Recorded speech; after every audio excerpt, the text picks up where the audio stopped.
Good morning, HLP USD. We are so happy to see you. Happy Monday to everybody. Thank you so much for tuning in live. And if you're tuning in later, welcome. And thank you so much for being with us for this special broadcast. We want to go over some items to consider as we're together today. So don't forget, everybody, to comment in our chat in order to be entered into a raffle for some amazing books. We do have a live guest with us later who is going to be introduced in just a moment. I want to give a shout out to Mr. Racinos, who will be running all the tech over here. So hi for Mr. Racinos. And also, we'd like to say hi to our live classes before we begin and give them a moment to say hi to all of us. So it's Miss Avila's class. Miss Avila, good morning. Come say hi to our live audience.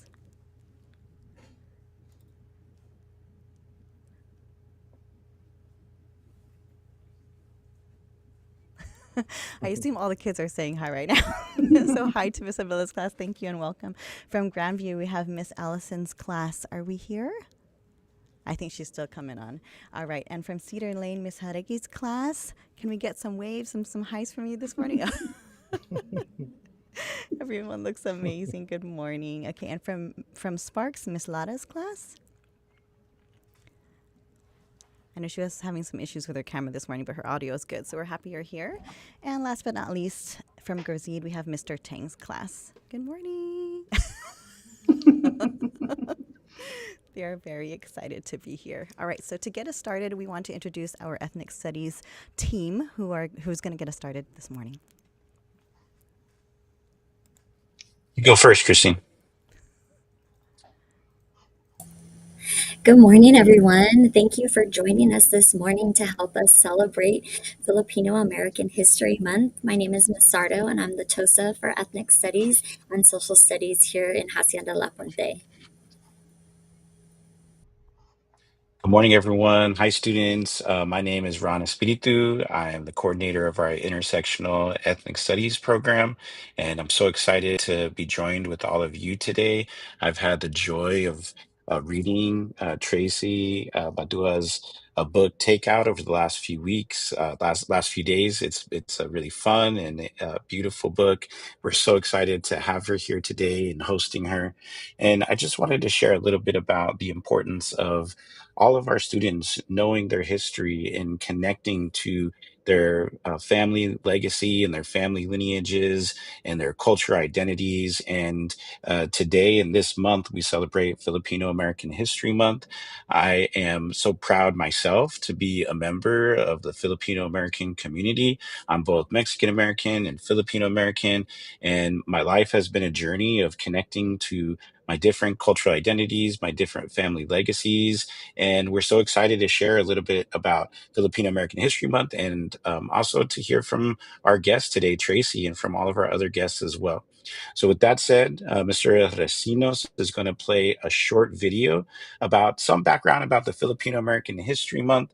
And teachers, you could share this whole video with your classes later. And also myself and Christine also sent a wealth of curricular resources that we'll share a QR code for later that went out last week with dozens and dozens of lesson plans and classroom activities that you can use with your students. Thank you, Mr. Recinos, for playing that video now.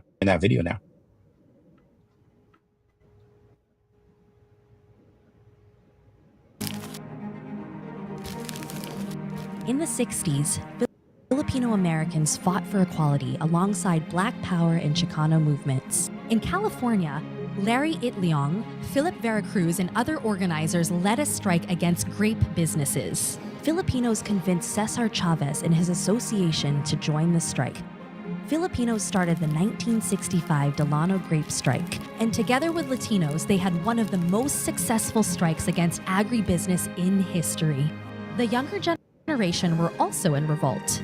San Francisco State University and UC Berkeley students, including young Filipino Americans, led a strike that established ethnic studies. Many other groups organized to serve the Filipino American community. There are now over 4 million Filipinos in the United States. FONS, the Filipino American National Historical Society, tells the stories of the Filipino American experience. Established in 1982 by Dorothy Ligo Cordova and Fred Cordova, FAWN saw the value in documenting Filipino American history, honoring October as Filipino American History Month. And why wouldn't they? Filipino Americans persevere for a just and prosperous society no matter the stakes. Whether they excel in public service, head the Filipino food movement, inspire us as sports heroes and as creative artists, whether they spark innovation across industries, lead movements for justice, fight for national recognition and the Congressional Gold Medal for Filipino World War II veterans, Filipino Americans disrupt, and their stories cannot fade. No matter what forces make us forget, we recover them, reveal, and speak about their stories. Because as we make history, we must also tell it to the world.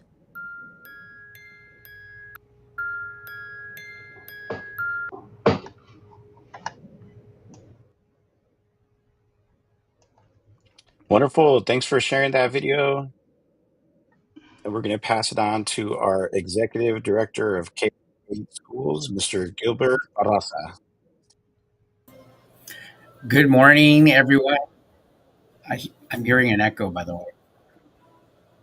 I don't know why. But anyway, welcome and thank you. Thank you for letting me welcome Miss Tracy Badua. I was reading up on you and I noticed that you do something very similar that we do in our families and here in La Puente as well, unlocking memories from our stories. And our students have so many stories to tell. And what a great way of putting them in a book and storytelling. So I really appreciate you taking time to be with us here in Hacienda La Puente. Thank you.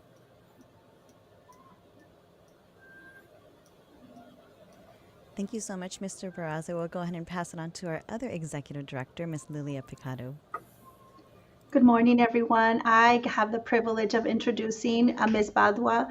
Ms. Badua, Tracy Badua, is an award-winning Filipino American author of books for young people. According to her grandmother, Tracy inherited this love of the written word from her great-grandfather, a school teacher in the Philippines. To Tracy, this means writing in her blood, and she continues this family tradition by telling stories with her own spin in an accessible, heartfelt way.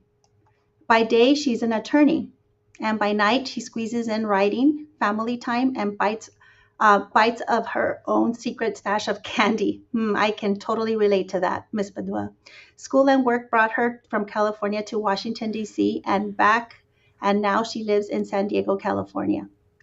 Tracy's work has garnered her accolades at the Society of Children's Book Writers and Illustrators Sid Fleischman Humor Award, the Children's Literature Council of Southern California Award, multiple selections as Junior Library Guild Gold Standards, and inclusion on state book lists across the United States.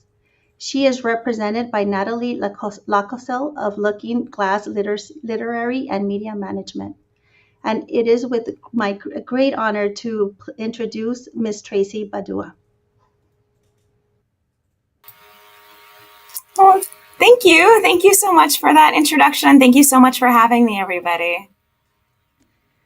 Welcome. We are so happy that you are here with us. So that was quite an introduction this morning, but you are finally here. So welcome. And before we hear from the kids, can you tell us a little bit about your journey to becoming an author and what it means to you being a Filipina American, sharing your culture through your books? Of course. So it was alluded to a little bit about the fact that I am one of those folks that definitely takes my experience and kind of writes it into my stories. So I actually, growing up, I used to take paper from my parents' printer and staple it together and write stories. And, I'm old enough where it was the kind of paper where you had to like rip it apart and like take the edges off. So it was like that kind of paper. But I used to write stories about everything, about like our stuffed animals getting like haircuts or something silly like that. And my grandmother used to buy those for me for like 10 cents or something. So my family was very encouraging about reading and writing and taking me to the library very early on. So I was actually, born and raised in Hacienda Heights, and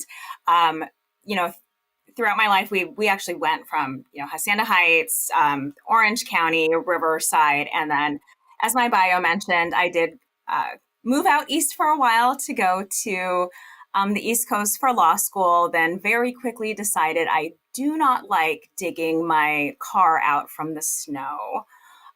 Moved back to San Diego and decided to kind of stick around here because, snow's not a great thing. So I'm back here. And it wasn't until I moved back here that I wanted to start writing, really seriously writing fiction again, because as a lawyer, you are not supposed to make things up. You're not supposed to, guys. Don't do it. So I wanted to try writing fiction again. And that is when I started writing, trying to add some magic and some superstition and really trying to write my experience as like a Filipino American into my books. And I say that just like not, my books really aren't so much like so identity centered as in like, my books are more about, for example, Freddy versus the Family Curse is a boy who has a bad luck curse and has to try to get rid of that bad luck, or he's going to end up in an amulet. The Cookie Crumbles is, a whodunit where they are trying to solve a crime at a baking competition. So Filipino American is who they are. The plot is them trying to live their best or worst lives.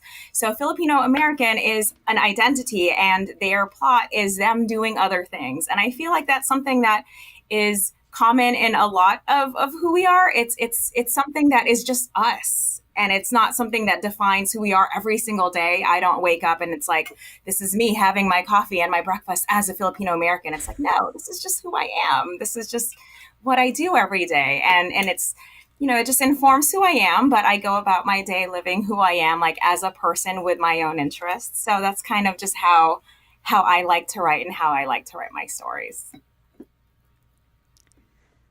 That's wonderful. And I know Ricardo just changed the slide right now, so you could tell us a little bit more about your story. But you did mention that you're here from Hacienda, so we'd love to hear more about that. But I know our kids are getting really inspired right now and just being who they are. So please tell us a little bit more.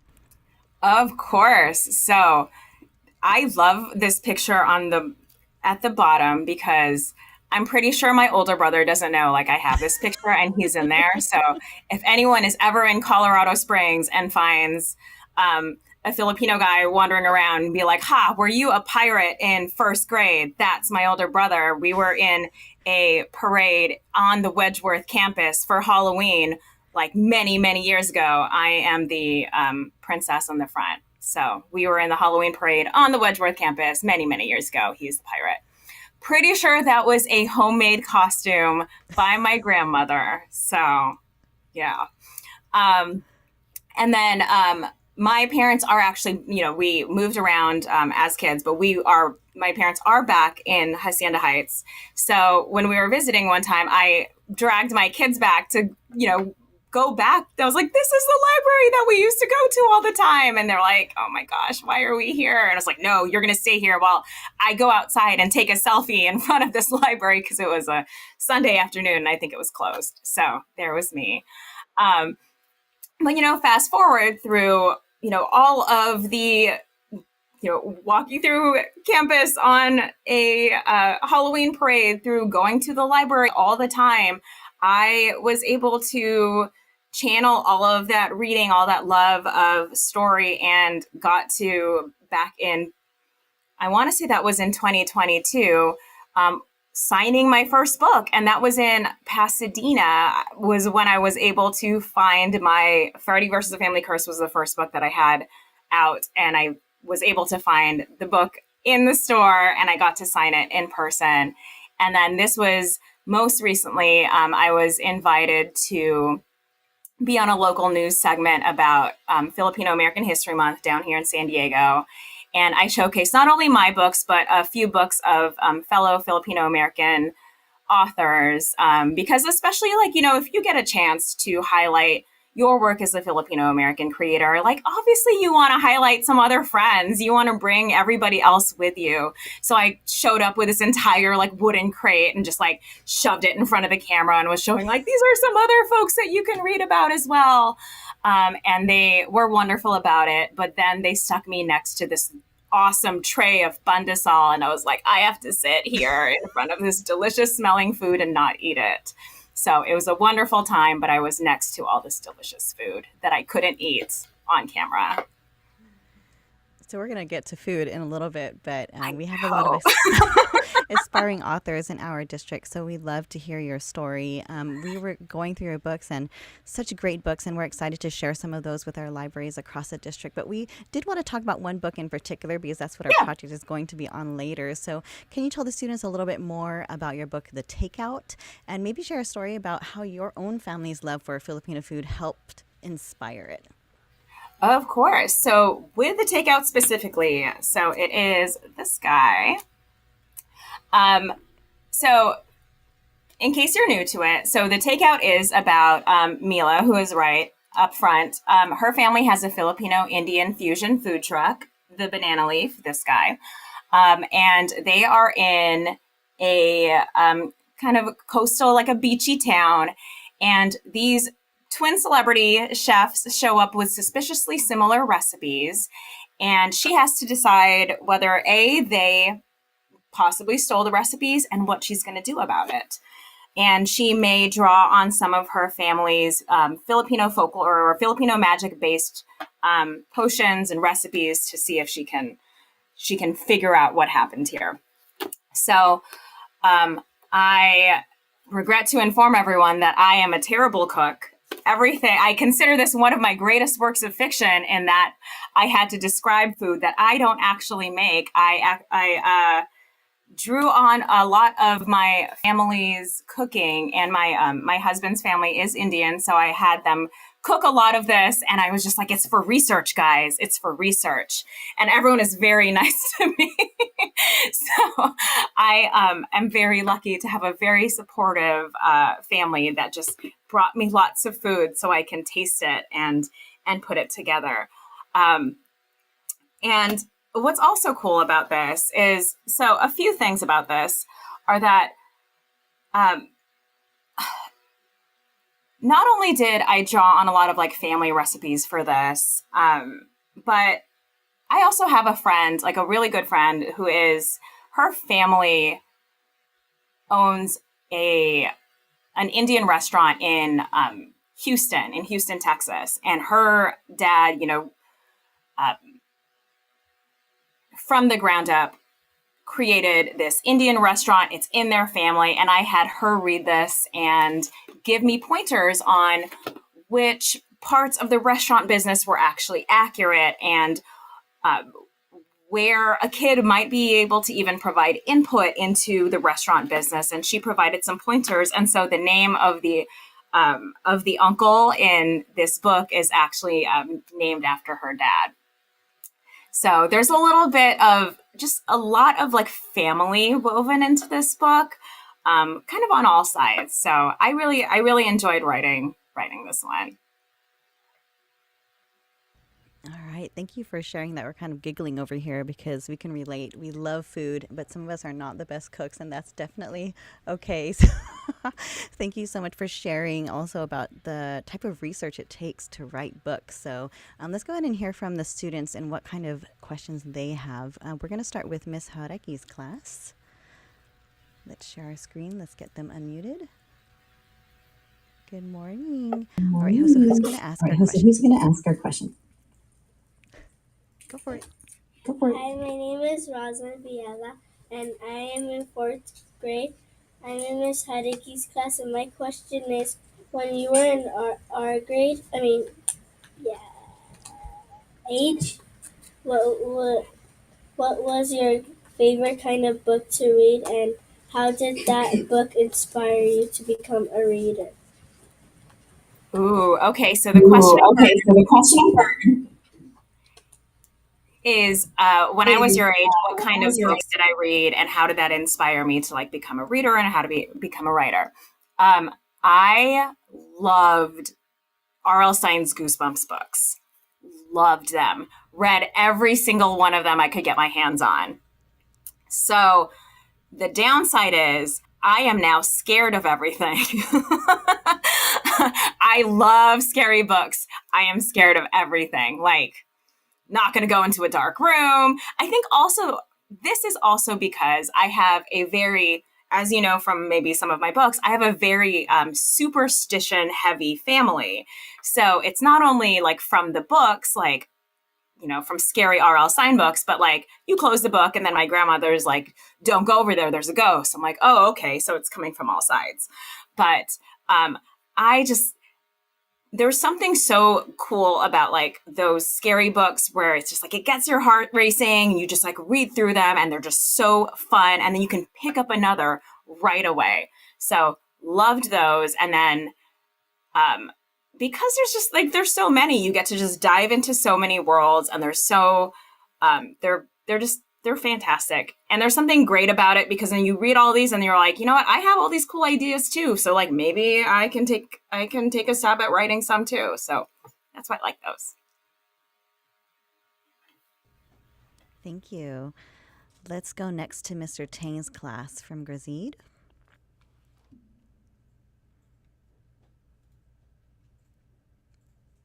They're shy. Let's go ahead and give them a moment to get unmuted to share their question.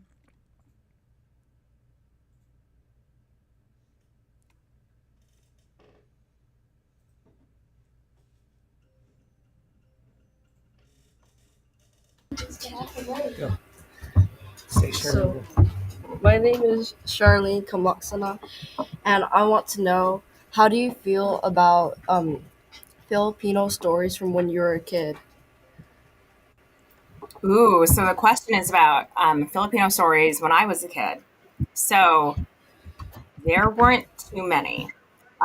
So I say that knowing that there probably were some. I did not have access to them. So I was pretty limited to what we had at our local libraries, and there weren't that many.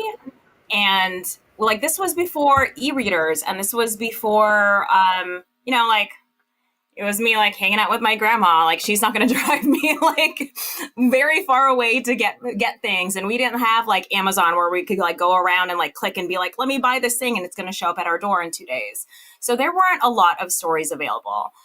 So it's really cool now that there are a lot more, I feel like, age appropriate stories that I can like get my hands on. So, you know, there's me. Yay, there's me.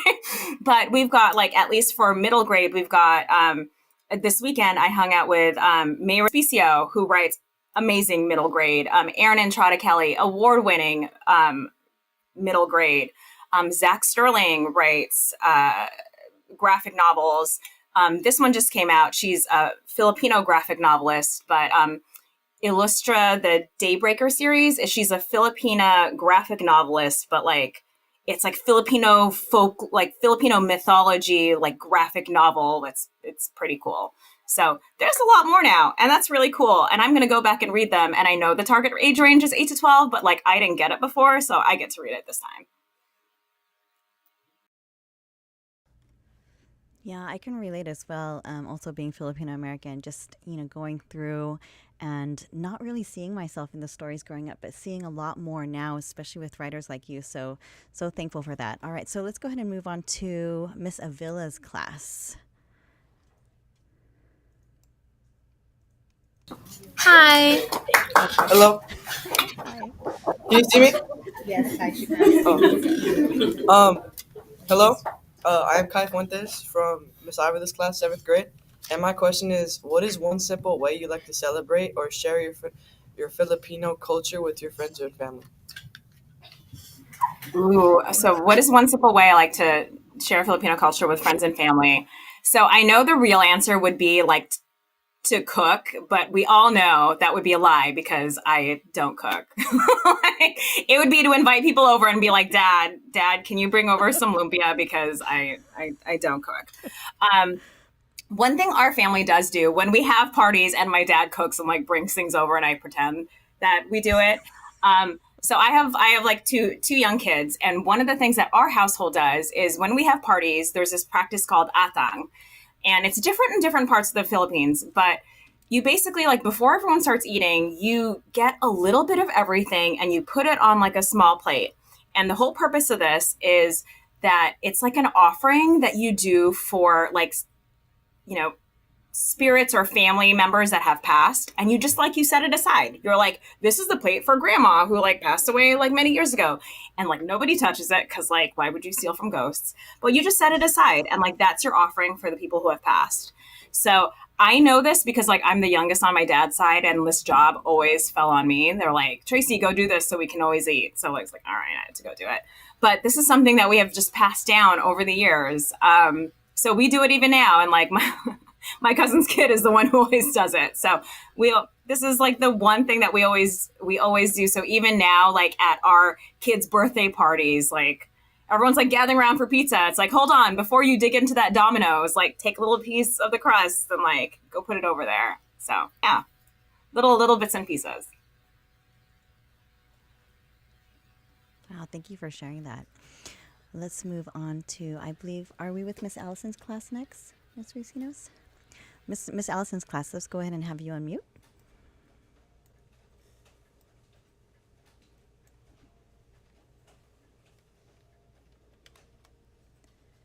All right, we're going to skip that for a moment. We're going to move on.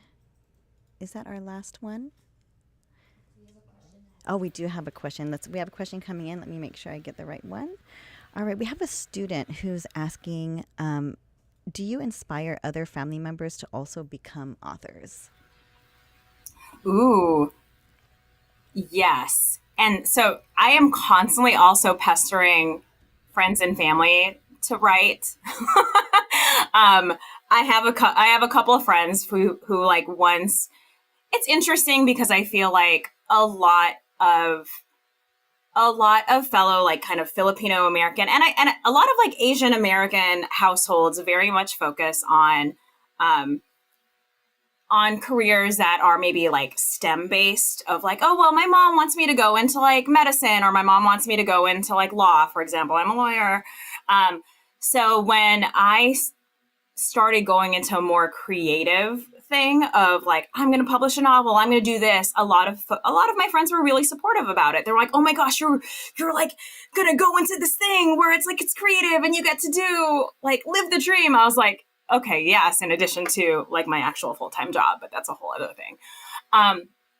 So the idea that folks can do something slightly different from what they are expected to, of like, you know, go the medical field or do this or do engineering.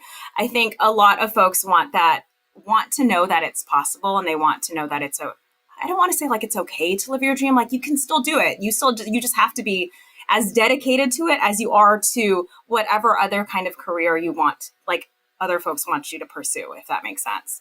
So, I have some friends who are lawyers who are like, you can also publish novels and you can also like write short stories and you can also do this. But on a less serious note, like my daughter wants to write. She like writes little stories about, for example, she's 6. She has been writing fanfic of K-pop demon hunters, as one does. And it's all over our house. It's like taped all over our house. We've also got some Hello Kitty fanfic, like also all over our house. So it's pretty cool though, like to know that, I think this is what's cool, is when you start telling stories, when you start writing down your story, other people will start doing the same thing. And that's really cool, because when you tell your story, it becomes part of the larger, like our story. And it doesn't, and that's important, because I think especially as, minority or marginalized creators, like telling our story is really important because it's part of the larger American story, and our voices need to be part of that. Our voices need to be part of the larger fabric that like gets to be passed on, that gets to be out there and memorialized. So yes, keep being loud and telling your story. We know your words are really resonating with us here in the office, but especially there in the classrooms for kids who really do want to tell their story, who might be a little bit apprehensive. So thank you for sharing that. And we don't want to miss, we have a few more questions in the chat, but before we get there, let's bring in Miss Lara's class for their question.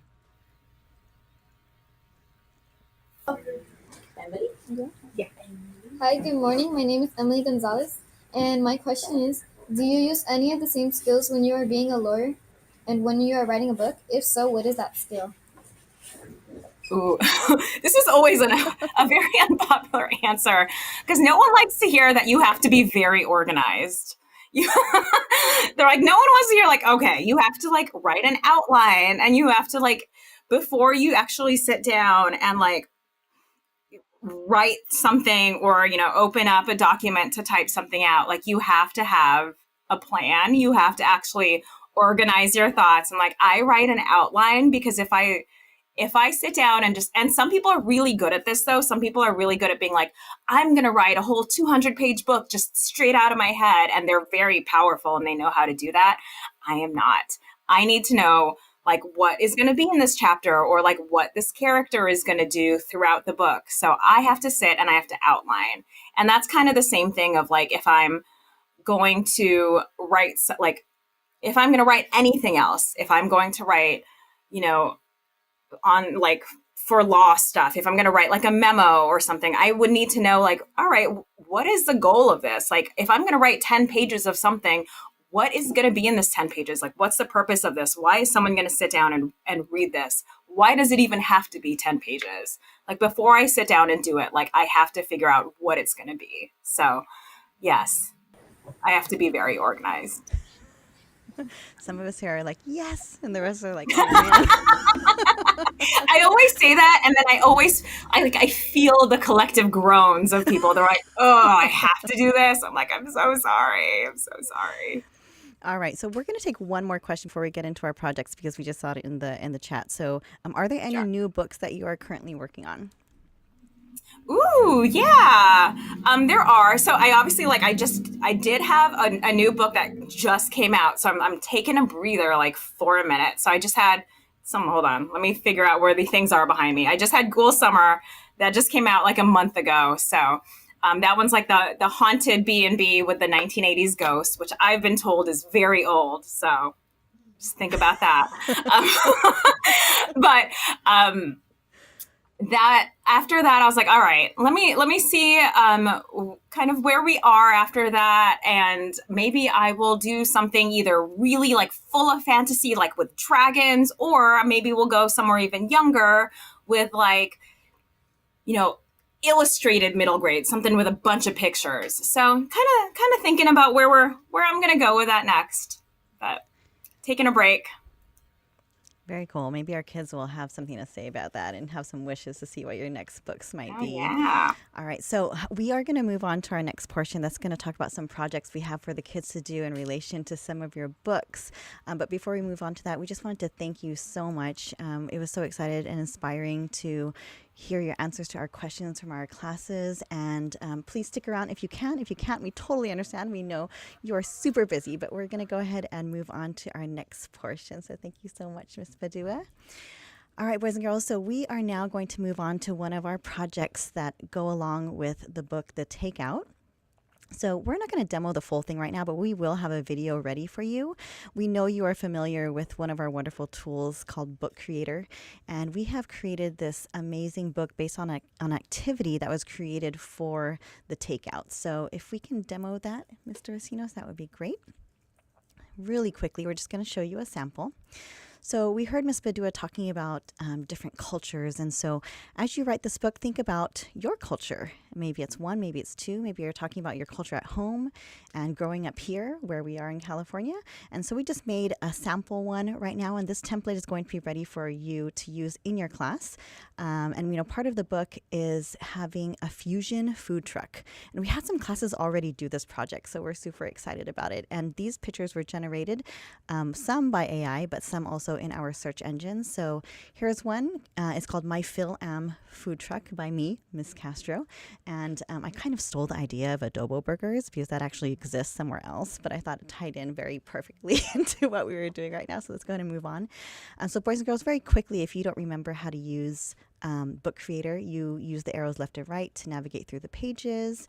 At the very top, it's okay, Mr. Sims. I'll talk about the pieces first, and then we'll go into it. That's good. All right, so what I did is I thought about, what are the cultures I have in my life? My cultures at home, being a Filipina American, and also here living exactly where we are in Southern California. So here's some of my favorite foods. My favorite Filipino foods. Some might look familiar to you, and they're making me really hungry this morning. So what I did is I actually just clicked on these template boxes and just searched for these phrases. And there's several pictures for you to choose from. We've already taught you how to do that before. And underneath, I gave a little bit of description because we're going to be sharing these books out. So it would be great for people to know what is actually in these pictures, right? So let's move on. The next page is my favorite diner foods. So I got a little bit specific here. So here's some ideas of burgers. I had some friends help me with some of these ideas. I do love buffalo wings. So anyways, it's just kind of fun to search for these images using our engines and also putting our descriptions. And next. And so you also have an opportunity to, what does a fusion meal look like for you from your food truck? So we're going to give you a moment to do that. And don't forget to write about it. Okay, next. On this next page, we actually used generative AI to come up with these images. We typed it in and asked it. So my prompt was, please make me a food truck with Filipino and American influences. And this is what it came up with. I was so surprised with what it came up with. And just remember, when we're using generative AI, if it's not what you like, you could definitely change your prompt. So it didn't come up with what I liked at first. So I did sometimes mention things like maybe, please include the Filipino flag, please include the American flag in there as well. So, you could play with your prompts to get exactly what you want. I think it turned out pretty great. Let's move on to the next one. And this is part of the activity that was provided for us. So if you want a resource, there's a little video there of Miss Badua reading part of her Takeout book. And also you can fill out, what would you find in your menu? What would be on the desserts? You could fill out this information. Teachers will also provide a paper version of this activity. If you'd rather do it on paper, that is totally fine. But we will provide this template for you to use with your class. So Mr. Racines, if we could zoom out just so we can go to the tools inside of Book Creator really quickly before we let them go. Let's go to the I and the plus.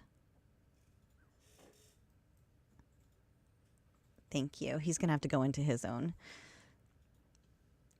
Okay, while he does that, it might be the other one.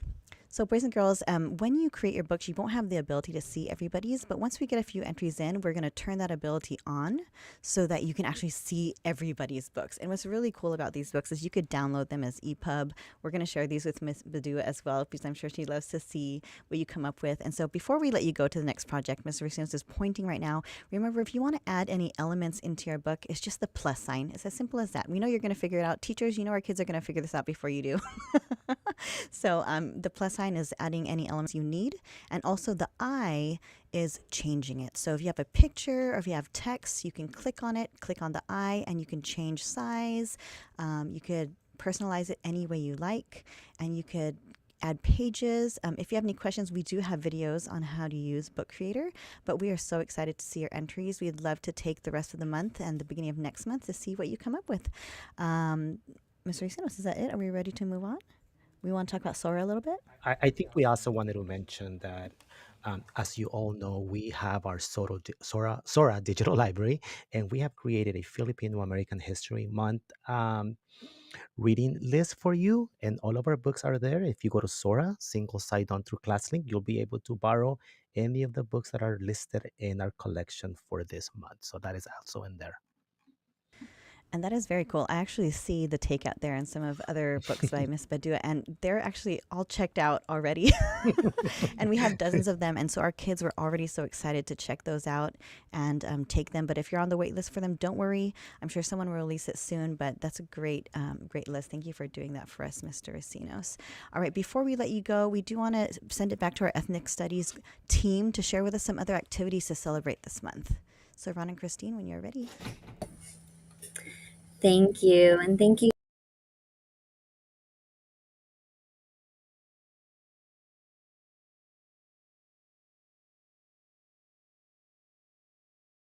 Light one resource for you this morning. So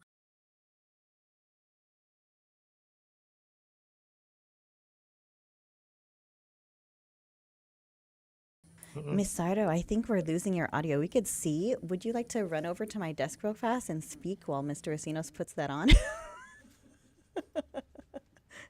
I know we're very excited in this office. She's just across from me, so she's going to come because my audio is working, and Mr. Racinos is going to put that on. We're going to figure it out. and switch. Yes, we wanted to share one resource with you. So this past Saturday, October 25th, was Larry Itliong Day.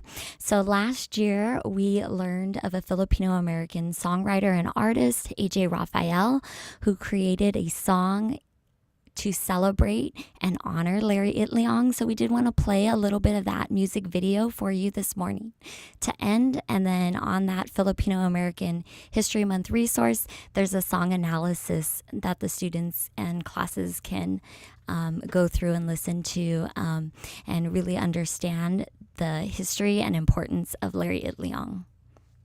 Can you go back one slide, Ricardo? It's where they had the QR code for the resources.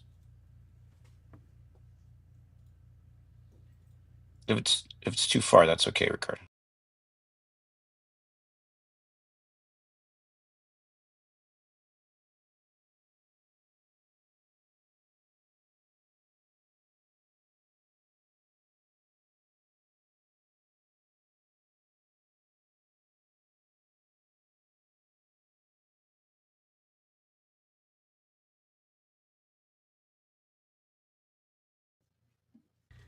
All right, as we know, tech is always working. Just kidding.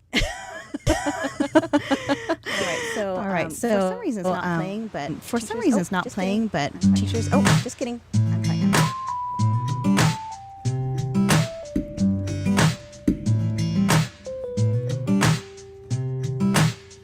What happens when our history finally makes it on the page? There's something missing that our schools just don't say. So maybe it's time that we put our story right where it rightfully belongs. Let's learn some more about our friend Larry Itliong. Larry was an immigrant man. He left the Philippines for the American dream and came here to study law. At least that was his goal, but then reality hit. Couldn't afford the toll, so he became a farm worker, working in Alaska, Washington, and in California. He lost 3 fingers from working so hard. He was called 7 Fingers from that point on. Ha. But before we get into what he did, you gotta learn what a strike and a union is. A union is an organized group of workers, and a strike is when those workers protest their employers. So Larry got the Filipinos in the unions to stand up for fair wages and good working conditions. He started a strike, and I'll tell you why it matters. So let's turn the page to the very first chapter. What happens when our history finally makes it on the page? There's something missing that the schools just don't say. So here we are, telling the story of a man who knew right from wrong. Let's learn some more about our friend Larry Itliong. Modesto was nicknamed Larry by his dad and his mom. He was born in the Philippines in Pangasinan. Since he was little, wanted to go to America. A briefcase, nice suit, and beautiful fedora. He turned 15 and made his dreams come true. He didn't have his dad's permission, but he still went through. Gambled all his savings for a ship that left Manila with only $50. He dreamt of becoming a lawyer. Arrived in Seattle, met the other Filipinos. They all gave up their dreams to survive, so now he knows realities are coming to the country of your your dreams. It was definitely harder than it seemed. So he became a farm worker all over the states. He noticed that Filipinos were not getting fairly paid. He joined his fellow farm workers to fight for what was right. Let's fast forward to the Delano grape strike. What happens when this grape strike finally makes it on the page? Larry is missing from the history stage. So maybe it's time that we put his story right where it rightfully belongs. Let's learn about the legacy of Larry Idleong. So when Larry was in Stockton, he learned about AWOC, a union Larry helped recruit for in the Central Valley. He met Dolores Huerta and Cesar Chavez, who worked with Mexicans in Delano, also dealing with low wages. Larry's friend Ben said, we have to go on strike. Larry agreed, but it didn't happen overnight. All of the Filipinos gathered in Filipino Hall. They needed all of their support, not from one, but from all. The legend's true. All Larry had to say was, I want those in favor to stand up with your hand raised. The crowd is silent. Will they take a stand? After a moment, everybody raised a right hand. This is what they waited for. So with all their might, over 2,000 members were going on strike. Farmers left the fields and the growers were mad. They beat them up, shut the power off. Yo, it was bad. Larry knew they needed solidarity with the Mexicans and Cesar Chavez. Unity. If they worked together, they could win the strike. Cesar Chavez said yes, and for the first time, Mexicans and Filipinos went even further to join two unions that united farm workers. They traveled up and down California, telling all the stores to stop carrying grapes from Delano. This lasted 5 years, it was hard, and in 1970, the growers finally gave in to the demands. Justice prevailed, and Larry led the way, and that's why we have Larry Idleong Day. So as we wait to see if Mr. Espiritu wants to say anything, Miss Badua, have you ever seen that video before?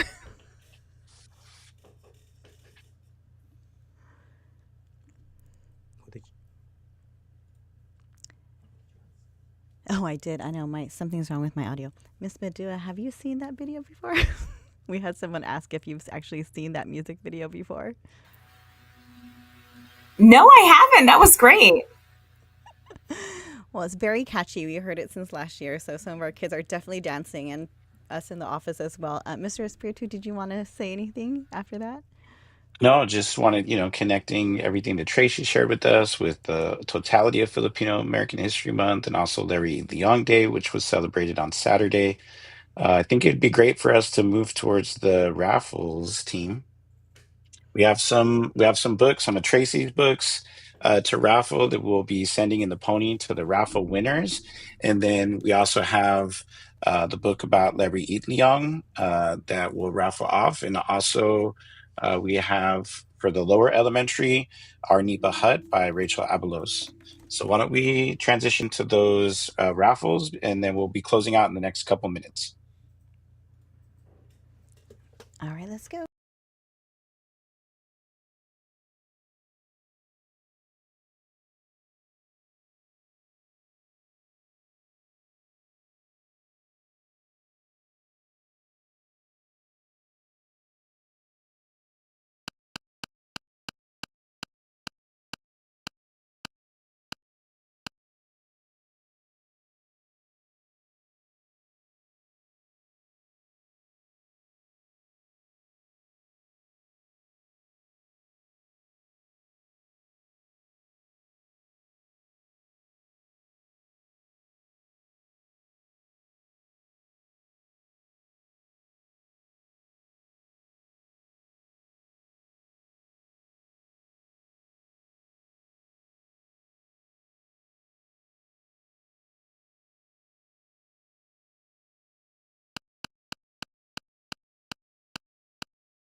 we will do the rest of the raffles off our show this morning, so we'll make sure to send those out to you. So thank you so much. But before we go, we want to give a moment for some last words from Miss Badua, and then after that, Miss Lily Picado. Miss Badua, go ahead. I just wanted to thank you all again for inviting me to celebrate Filipino American History Month with you. Again, just wanted to encourage you all to read widely year round, and of course to continue telling your story no matter what it is, because that's how we continue being part of the American story. And I just can't wait to hear what comes out of everybody. Yay, thank you so much. All right, Miss Picado, please close us out. Ms. Badua, we just want to say thank you so much for being here. I mean, how amazing that you are actually one of our former students. That is so beautiful. And so I am so grateful that our students get to see themselves in you. And so thank you. It's great to know our story. It's always good to tell our story and get to know each other's stories. So thank you for that. Really appreciate it. Happy Filipino American History Month, everybody. Have a great day. Have a great week.